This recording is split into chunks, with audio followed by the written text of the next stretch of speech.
ஒரு வெற்றி நம்மளுக்கு கிடைக்கணும்னா அதை நாம விரட்டி விரட்டி பிடிக்கணும்.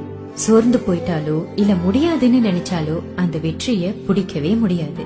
சோதனைக்கு பின்னால வர சாதனை நம்மளுடையதா இருக்கணும். ஒரு வெற்றி நம்மளுக்கு கிடைக்கணும்னா அதை நாம விரட்டி விரட்டி பிடிக்கணும். சோர்ந்து போயிட்டாலோ இல்ல முடியாதுன்னு நினைச்சாலோ அந்த வெற்றிய பிடிக்கவே முடியாது. சோதனைக்கு பின்னால வர சாதனை நம்மளுடையதா இருக்கணும். ஒரு வெற்றி நம்மளுக்கு கிடைக்கணும்னா அதை நாம விரட்டி விரட்டி பிடிக்கணும். சோர்ந்து போயிட்டாலோ இல்ல முடியாதுன்னு நினைச்சாலோ அந்த வெற்றிய பிடிக்கவே முடியாது. சோதனைக்கு பின்னால வர சாதனை நம்மளுடையதா இருக்கணும். ஒரு வெற்றி நம்மளுக்கு கிடைக்கணும்னா அதை நாம விரட்டி விரட்டி பிடிக்கணும். சோர்ந்து போயிட்டாலோ இல்ல முடியாதுன்னு நினைச்சாலோ அந்த வெற்றிய பிடிக்கவே முடியாது. சோதனைக்கு பின்னால வர சாதனை நம்மளுடையதா இருக்கணும்.